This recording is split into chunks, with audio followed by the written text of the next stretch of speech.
Okay. Hi, I'm Ava. Like Ryan said, I'm the career fair director this year, and in response to feedback from last semester, we wanted to give you guys some more resources, especially to add to the design drive.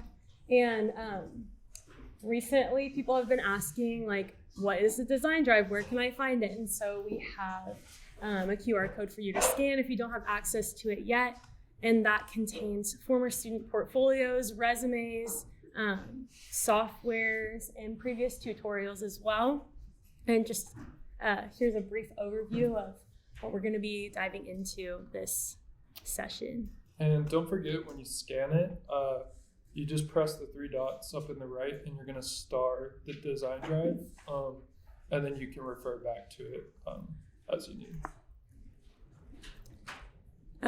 And then just like a little bit of background, and then to showcase like a little bit of what Ryan and I have done in our undergrad. Here's some like selected spreads from our portfolios. We just applied to grad school, so it's very fresh, and it was a lot of work, so I'm very proud of what that was able to yield. And then just an overview of what we're going to be looking at. We're really going to focus on resume tools, and then we're going to look at student examples that we think did a really great job of showcasing their skills and experience. And then we are going to do the same with several student portfolios from present and past students from Texas A&M. And then we're going to have a little bit of time for Q&A where we can really answer any other questions that you guys have specific to your portfolios and resumes and how that will translate into career fair. And we really want this to be kind of like a conversation and a dialogue. So feel free to ask questions throughout the whole thing. And I think we'll give y'all a little bit of time to also comment on what y'all see through some of the things you'll see later on. But so definitely like be an active listener and really engage with us. Yeah.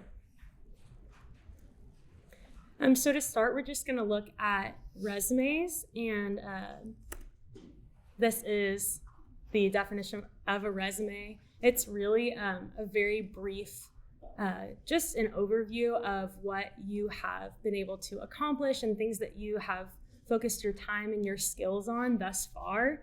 And firms and schools use this as a kind of like introduction to get to know what you would be like as a hire, like what you bring to the table and what you're interested in. So some really important sections to include, obviously your education. You're going to want to put professional experience, involvement, honors, and awards and skills. Some of the resumes that we show have additional sections, and those are a supplement to these, but every single one that we show includes all of these sections, and especially for an architecture portfolio, we see these as essential. A really common question is whether or not to include your GPA in your resume, and it can be something that can be a point of kind of fear for some people. It's definitely not required to include your GPA. If you feel really uneasy about it and you're concerned that you don't have a 4.0, you don't have to include it. And then we have Donna Coussons in the back. She is my staff counterpart for Career Fair. She works directly with the dean, and she is wonderful. And Donna, do you have something to add as well? Well, I was going to just add about the GPA part. Again, like Ava just said, it's completely up to you. However, GPA is not necessarily a huge focal point of the firms because there's a lot of students that they interview that may have a perfect 4.0, but they may not have the work experience. They may not have those soft skills that they're looking for because they've been so focused on just the academic part of their education. So I think that's it's a personal preference, but I can tell you that a lot of firms kind of veer away from focusing on that, and if they specifically want to know your GPA, they can ask for it. So that might kind of help you all feel a little bit better about maybe not including it or including it, whichever way. And then one of the biggest things for resume is kind of text size and also the general hierarchy of a resume. So when you're making your resume, really be sure to focus in on what you're wanting to highlight in your resume. Again, something like honors, awards, and skills, they could be like a little bit smaller. You really want to highlight how you will be a great employee for the people that are trying to hire you. And of course, also keep in mind that later in the future, you might not be applying to, say, like a corporate firm. You might be applying to research, or you might be applying to who knows what. You might be applying for a grant. So you can switch these things around, so make it kind of flexible to meet your needs in the future as well. But yeah. And then just to speak on building your resume, it can seem like the best way to build your resume is to do absolutely everything, but you really want to think that in a hiring situation, a firm could ask you about your resume lines, and they could ask you your specific involvement. And if you can't speak on it for more than maybe a minute and very specifically talk about your involvement or how it was impactful to you as an individual and how it allowed you to grow, it might be more worth it to invest time in a leadership role or an organization that you feel very passionately about. And those kinds of things really convey character very well in your resume and also in an interview.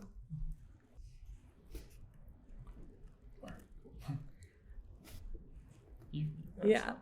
So that's definitely, like you can see in the bottom corner, we really, like Ryan did a really good job of conveying hierarchy through font size and color. He also has a really clear placement of his name and his contact information, and there's not a doubt of whose resume this is. It's really important if you go by a nickname in school, you want your resume to have your full name that you want to be known as professionally, and then ideally an email that is accessible beyond your TAMU email. You can choose whether to include a phone number or not. And then if you have your portfolio published to the internet, it can be really great to include a link or a QR code to that, so that firms can easily access that beyond just a downloadable PDF. Optional is a statement of purpose, but it is a really great way to really quickly explain your identity and what you're really interested in. And Ryan has also chosen to really prioritize the involvement that he's had where he's had leadership. And that is something that, again, like it shows that he's spent a lot of time doing those things. And that is definitely a positive as far as involvement. And I will say, like, for me personally, I have reduced over like the couple of years I've been in undergrad. Like at first I had like a 3-page resume from high school of just like random stuff that like really didn't matter at all. It was just like, oh, I attended an event or whatever. And so at the start I was really like just trying to get whatever I could on the page because I wasn't very involved in high school at all. But as I've kind of gone through my undergraduate career, I've really like made sure to like reduce it down and focus on the quality of what's on the page. And really like show that. And even at the start of undergrad, I really focused on going out for these opportunities to build the resume. And we'll include some resources on that too. We wanted to move into a differently organized resume. This is Sammy Guzman's. She's our marketing director this year, and hers is a little bit different.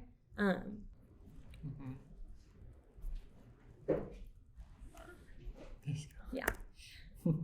So Sammy chose to do 2 columns, and because she has had a lot of different types of experience, and she wanted to be able to have subtext that explained her involvement a little bit more, she was able to fit more on there. Again, very clear placement of her name.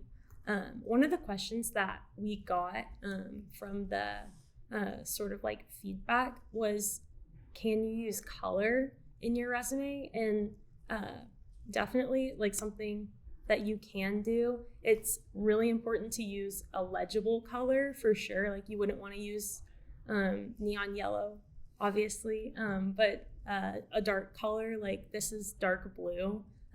That's definitely something that if she were to print it, you would be able to see it, and it's also visible on the screen. Yes, Donna again. It's important to remember that there could be someone reviewing a resume that might be colorblind, and so depending on how their, I don't know how their challenge presents itself. Like my husband's colorblind and he can't see shades of like blues and greens. So if he got Samantha's resume, it would freak his eyes out. So that's just something to keep in mind in regards to, you know, if you choose to use color on your resume.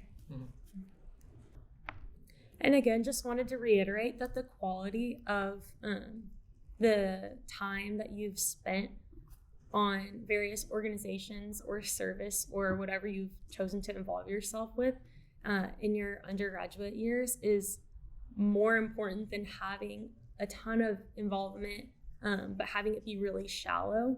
And again, like that will translate into like later in grad school as well when you're writing essays. It will be really helpful to have like a deeper involvement where you're really able to invest in relationships and growing skills. And one other thing I do have to say for resumes is columns are super important, and they really do help kind of organize your hierarchy on top of like things like text, size and font color and stuff like that. So make sure to use columns in your portfolio. It really helps break up, or in your resume, it really helps break up the different sections and stuff and really make the information more clear. Now we're moving into portfolios and how to convey your story and your projects that you've produced. So you'll probably hear this several times throughout your undergraduate, but a portfolio is a document that's going to convey the story of your design experience, and this is through imagery, text, composition, and format. Yeah. So graduate versus professional portfolio. So we were kind of talking about this. A lot of the difference between a graduate versus professional portfolio is obviously if you're going out for a job, you will want to prioritize professional work if you have it.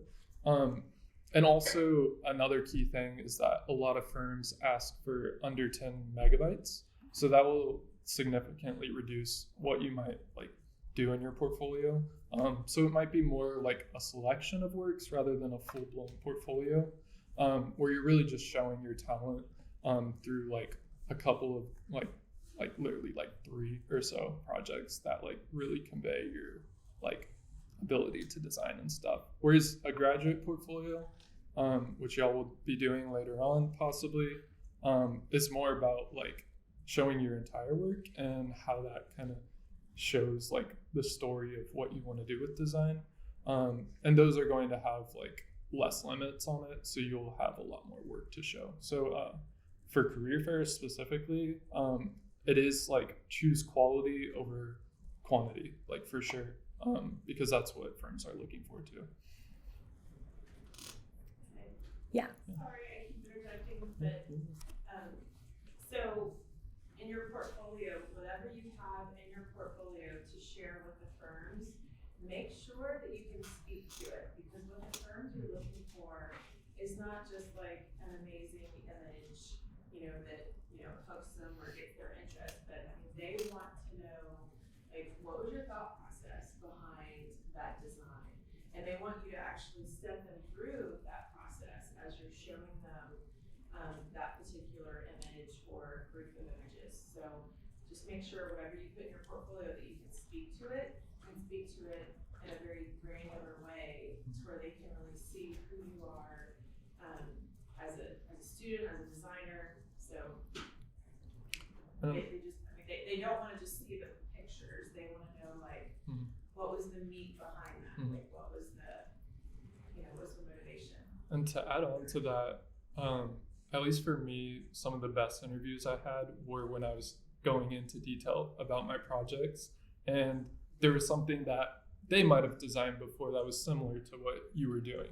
And when you're actually talking about that with them, it develops a connection.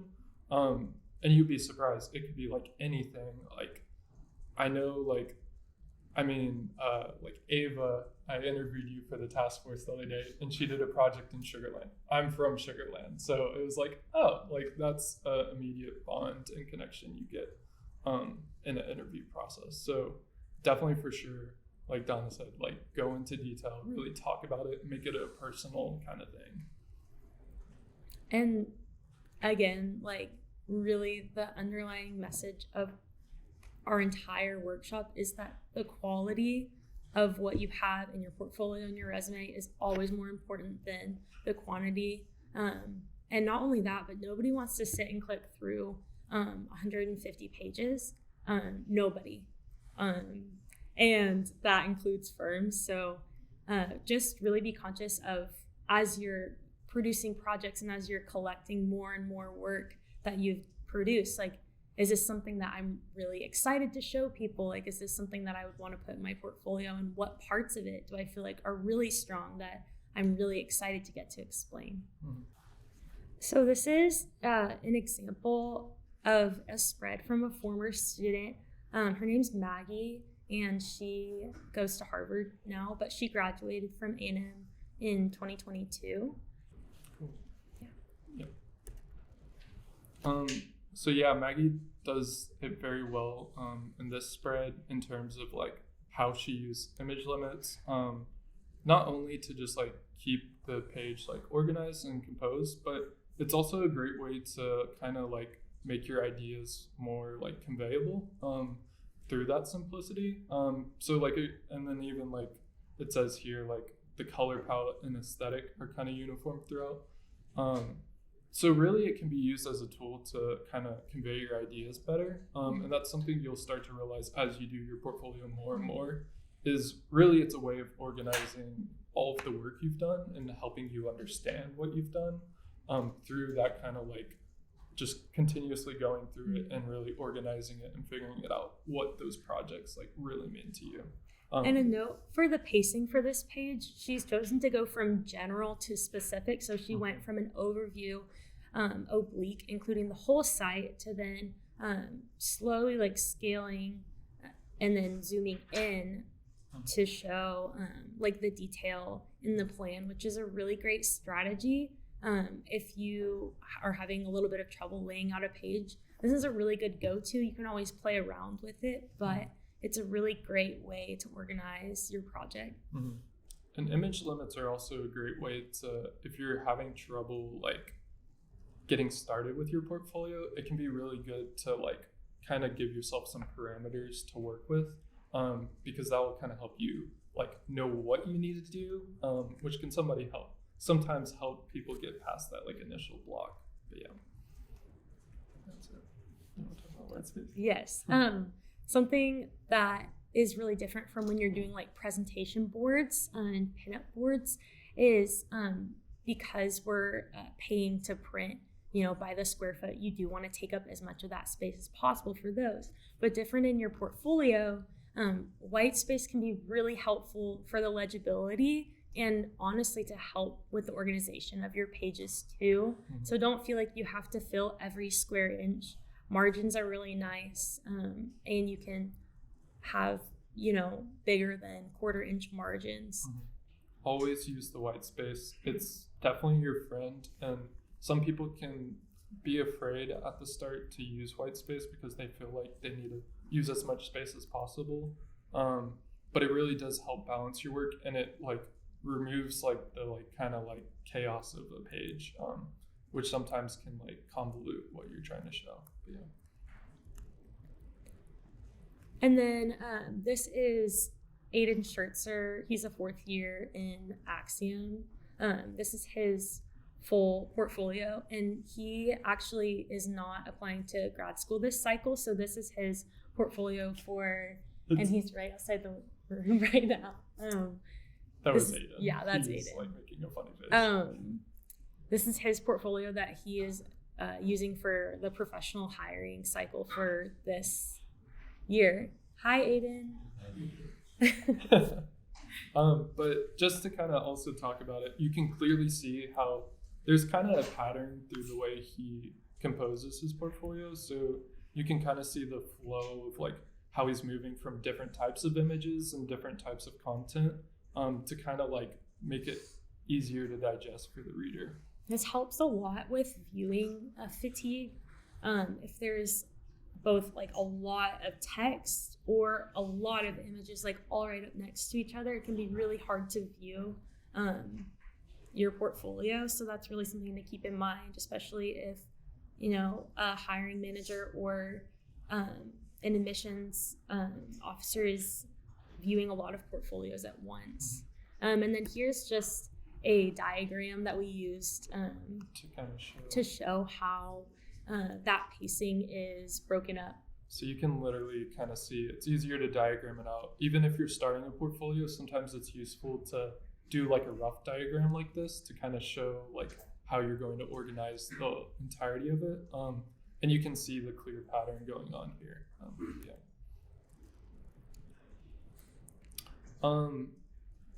Does anybody want to comment or anything?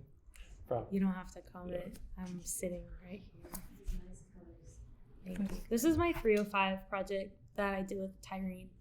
And this project helped me a lot this year, third year, especially at that point, you have several projects under your belt that you're like starting to understand what you're a little bit more interested in.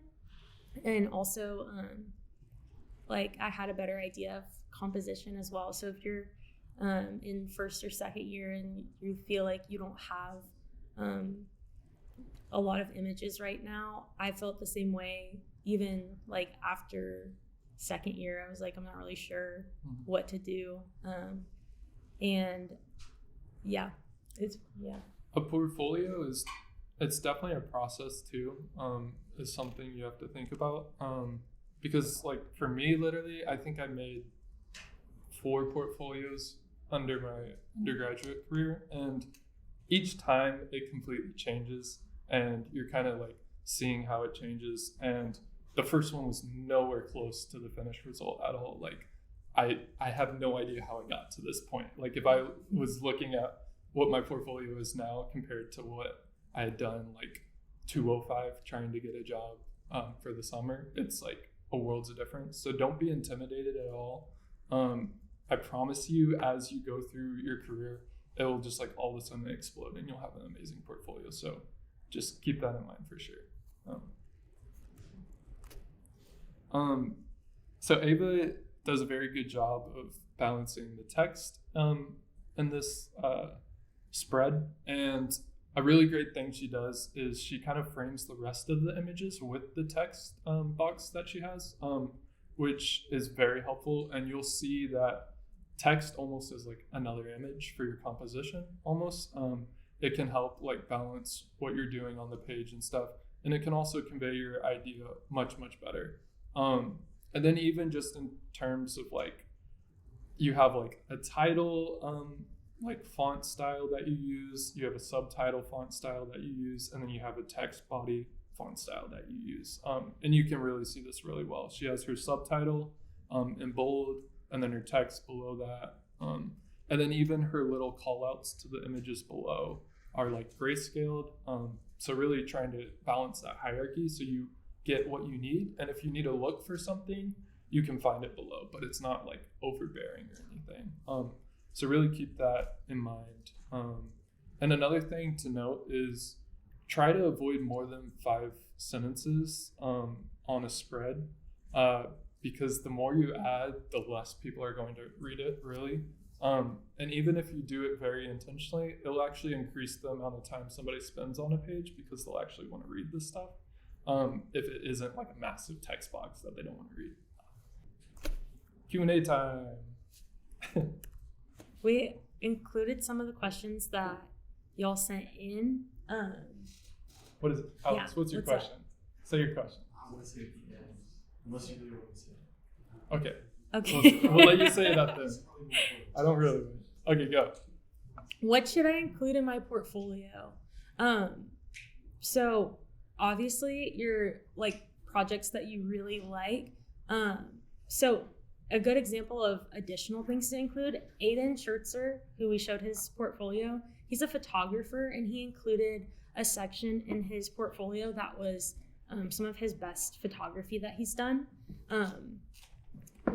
Some people have done like extensive, I know Italy does hand drawing in study abroad, and so they have like very beautiful, like well composed drawings. You can add that in there. Even sometimes like something as simple as like a warm-up project you did for a studio. Obviously it is something you want to show in there, for sure, but that's like something to include. You can include anything and everything, and sometimes firms just like to see that you have interest outside of architecture even.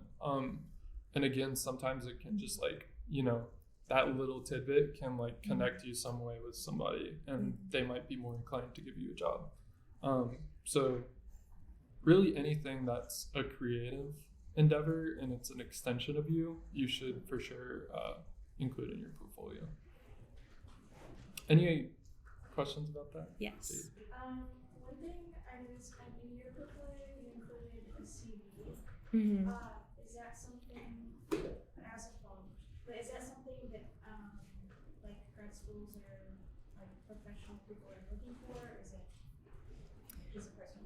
Can you say that again a little bit louder? Oh yeah. So I noticed in your portfolio she included a CV, like a resume. I was asking if that was like a requirement to put in your portfolio, or is that was a personal So, one of the things that I always suggest students is that you attach a QR code, that you have a QR code for your resume and a QR code for your portfolio. And I would put the QR code for your portfolio on your resume, and then somewhere within your portfolio, I would put the QR code for your resume. That way they have access to it if they want to see it, but it's not necessarily the focal point of your portfolio. But it just shows an extra level of thought that you've crossed your T's, you've dotted your I's, you've been very thorough about giving them all of the information about you and how awesome you are and how amazing your work is. And to kind of touch on that too, I know, at least for me, if I'm sending out a job application via like email to an office or something, sometimes I like to have my cover letter, portfolio, and resume all in the same document, so they don't have to click through a bunch of documents and find different ones. And sometimes they might just be looking for the cover letter, so then if you include it in the same document, they might be like, oh, look, here's his portfolio, and then they'll look through it, and then they might be more inclined. So that's a strategy that I use. You don't have to by any means, but that's just something I do. And one more thing I'll say, this is like really big, this is kind of like a human resources no-no. Like, no, do not put a picture of yourself on your resume or in your portfolio. That's a big, big no-no, because you don't want firms looking at you, like, you don't want them like literally looking at just your appearance. You want to get the job because of, your experience and your talent, right? So putting pictures on documents is a big, big no-no from a human resources standpoint. And I mean, y'all are far and away, we don't want that. Daniel. Question. What about web pages, portfolio like web pages? If I try to say, instead of sending a portfolio as my personal web page, and I link them to that and has my portfolio as my resume, would that be something useful, or would you rather like the document itself? I would say that's like a supplement, but it is definitely helpful to have those documents like as a PDF. Specifically, one of the reasons that that's really helpful to have it as a PDF is because when you apply to schools, but also if you're applying through a portal to a job, you would have to upload it as a PDF. So while that is a great supplement, and it's really great to have everything all in one place, I would say it's also really important to have all of those separated out. And then you can individually edit each of them like as you go throughout. I would say my personal opinion is it's great to have both. The thing is with a PDF portfolio or even a physical portfolio, when you send that to firms, it goes into their database and they have that, and they will like actually do like random searches and they'll like look back at it, and that will be always with them. So like sending a link could be like definitely an alternative, but PDF, it like holds a lot of value for sure. And I do have to say creating a website is also something, a part of your career, and I do recommend that everybody does that at some point, because it is a good way of kind of like having a central place of all your work and your ideas and stuff. But for sure PDF has a lot more value in terms of jobs, and even like grad school and stuff. But yeah. Okay. Where can I find portfolio inspiration? I'm gonna point you to the design drive first, just because that is, if you, especially once you hear like back from acceptances, we'll like from grad schools, we'll like we'll do like a panel later, but that also has former A&M students who are now in graduate school or who have graduated that have been really successful in their careers thus far. And it's a great way to see all of the different ways that people are able to compose their work, because everybody approaches it very differently and there's no one way to do a portfolio.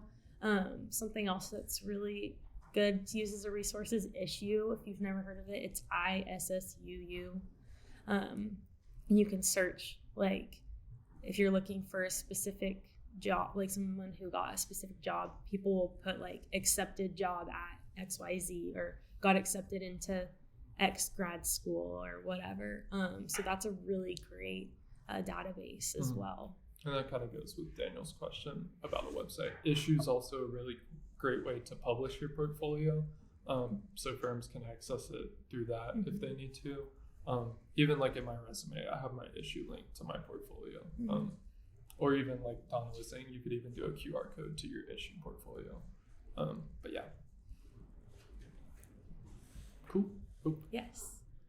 So for resumes, is it better to have a description or no description, or how long should they be? So I'm gonna say, me putting my description in there is completely like wild card move by me. That's not super typical. I included it in there because I felt like it kind of told a little bit more about myself, but I kept it very short and very sweet. Like, it shouldn't be like a long-winded, like, oh, I'm Kayla Siddick, this is me, this is that, you know. So just keep it short and sweet if you do want to include it, and make sure it's an intentional choice that's going to like kind of enliven your resume. And then for mine, I did, instead of doing like a sentence format, what I did is I listed the organization or the like service or honor or award that I got, and then I said, was my role appointed, and then I kind of listed what my role was in the years that I had that role, because for almost all of the organizations that I have been a part of, it's been like a multi-year where I've been able to have a variety of different involvement, and that was something that I wanted to focus a little bit more on. So again, it's really up to you, like how you want to describe your experience. And then what is a narrative in a portfolio? It's really just, it's not as much like you have to change your work to fit some sort of story. It's more like the things that you're naturally drawn to in design and how you're really showcasing them. And the way that you do that is through composition. It's through how you choose to, like if you're starting with your first year projects and you're going to your fourth year projects, or you're doing it the other way around, or you're starting with the project that you feel is the best indicator of who you are as a designer, which can be from anywhere in your academic career. It's really just the way that you're able to show what you're interested in design, and that's something that is already present in your work. You just have to kind of look through what you've done and realize what it is. The point is make sure though to spend effort on it. That will raise the quality, and again, like the narrative and like the actual points where you can connect with people. The more time you spend on it, again, it's a process. It's not about just like having it. It's about like learning like how it can be an extension of you, and like how your work is actually speaking to who you are as a person. So always be looking for that. But if it is last minute, sometimes it's just like a quick explanation of you, you know? And really, the reason that you want to be able to build your portfolio over time is because when you're just staring at your work for 8 hours and like trying to get it perfect, you kind of lose sight of the document as well. It's like standing too close to the mirror while you're plucking your eyebrows, if anyone's ever done that. You're like, you lose sight of the big picture because you're like, there's one hair I need to get.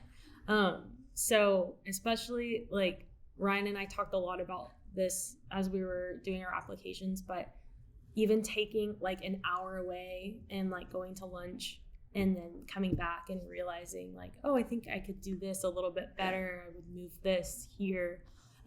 Just having, like, if possible, don't rush. And if you haven't started, 2 weeks is 100% enough time to produce a portfolio that you are proud of.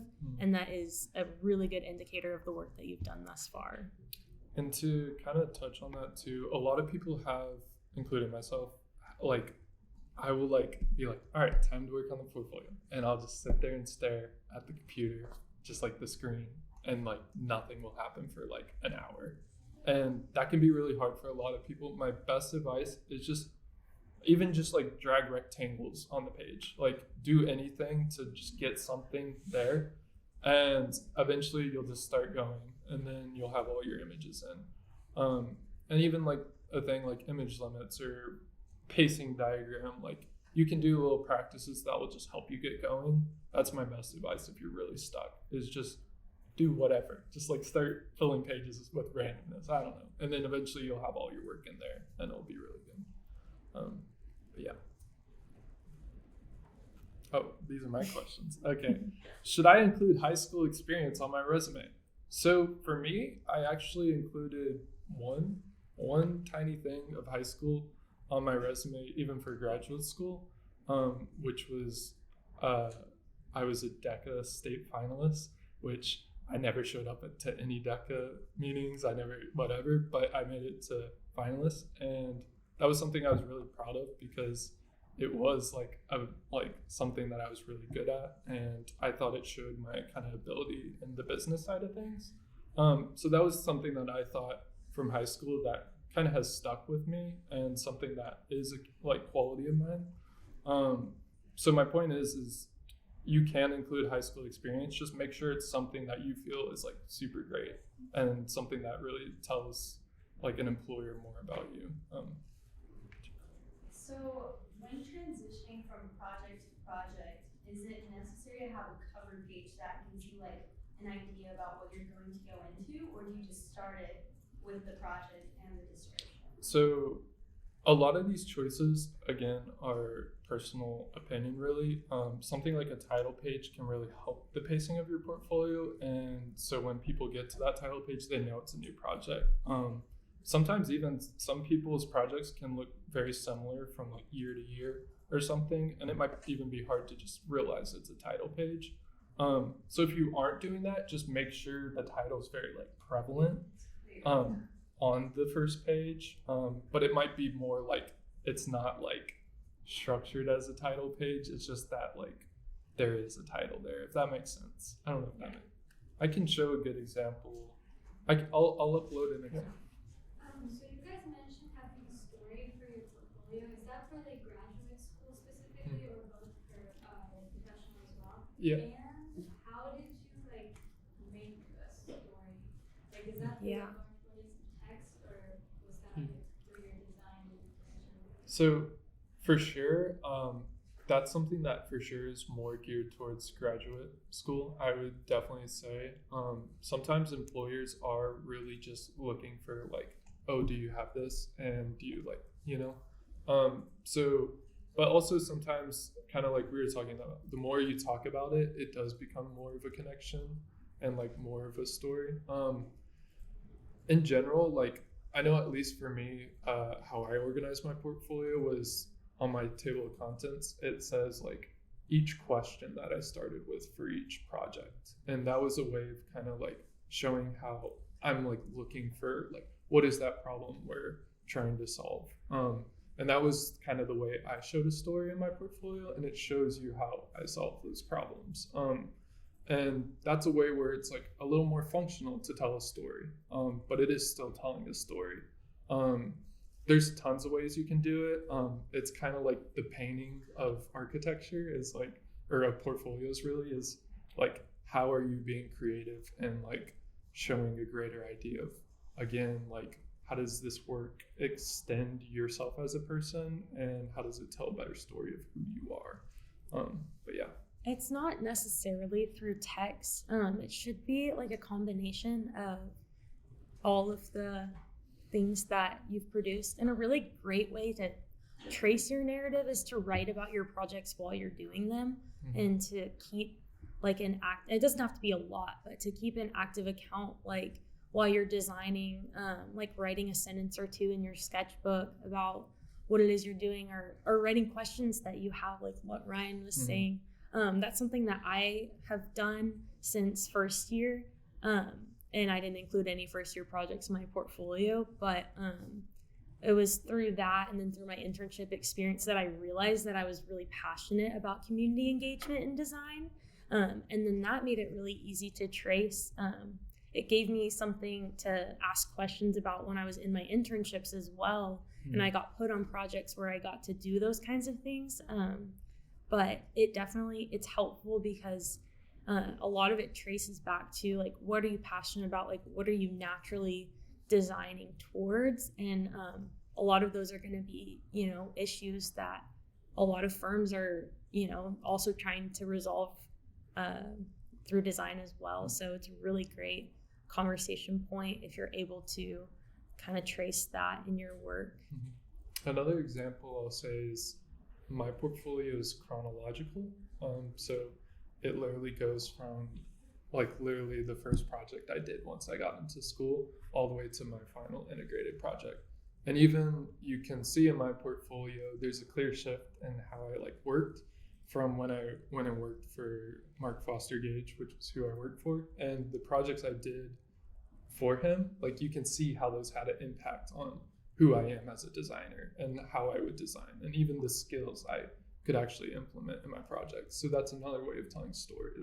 It's showing your kind of like, again, like your process of becoming who you are.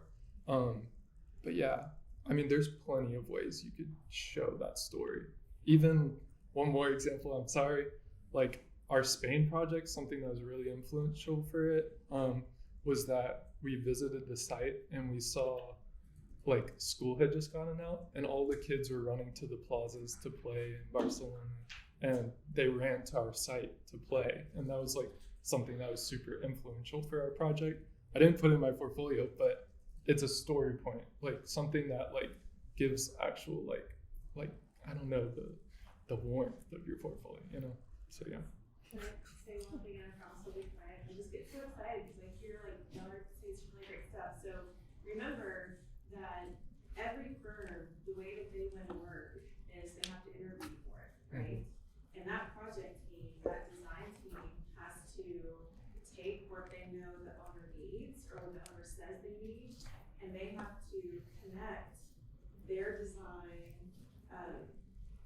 thought process and whatnot to those needs, right? And if the architect team or if the design team doesn't resonate with the owner, like if the owner doesn't walk away and go, they get it, they understand what we need, they understand what they want, it's like they were crawling in our heads, like this is the team we want to work with, then they won't get the job. The design team that does the best of communicating their vision, their passion, their intent for that project, that's the team that's going to win, bar none, hands down. So it's really intimidating to think about like, oh my gosh, how do I do this? How do I put this together? But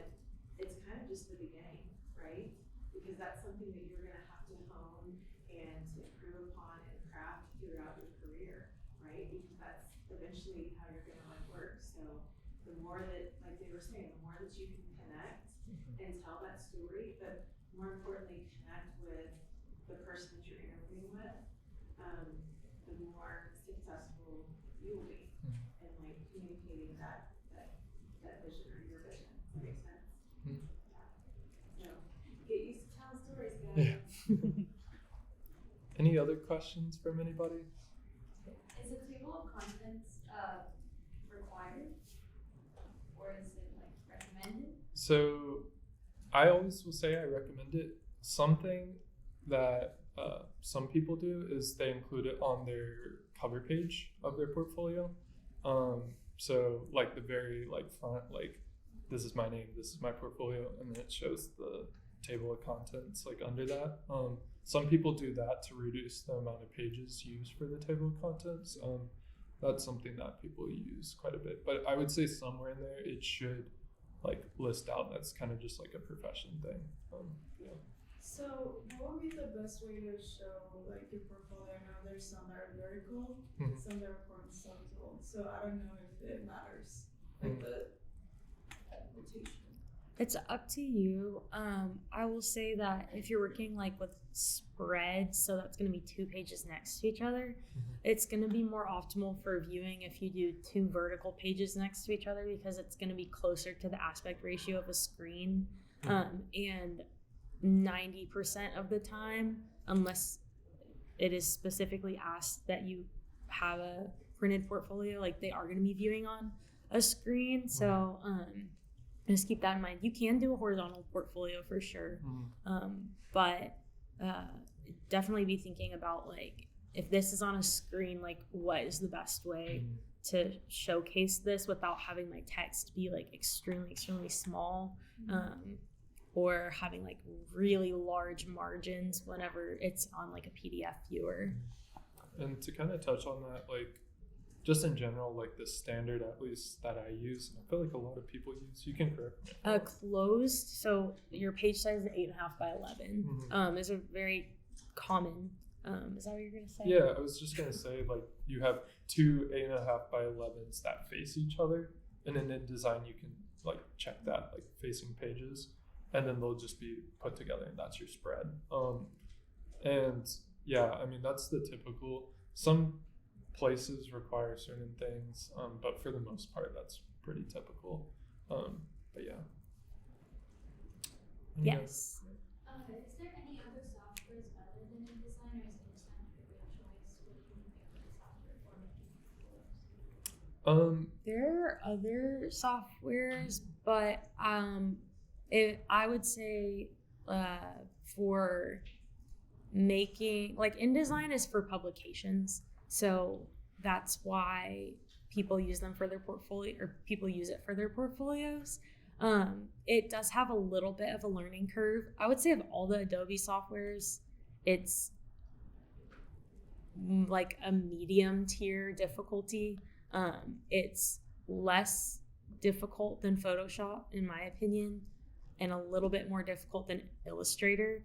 But those 3, like, you should be pursuing them. For the most part, it really is like Microsoft Word with just like better use of moving stuff, and then also a bunch of tools to help you also do that.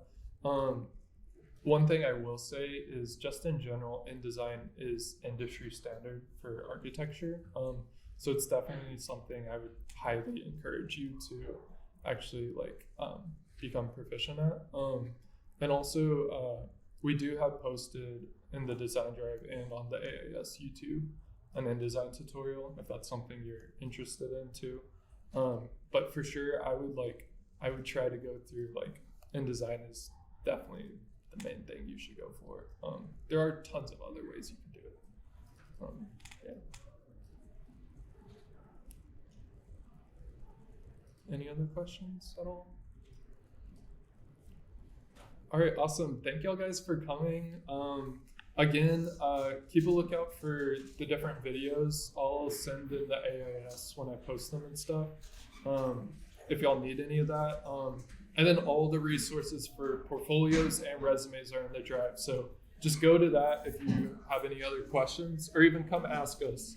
We're here to help. But thank you all.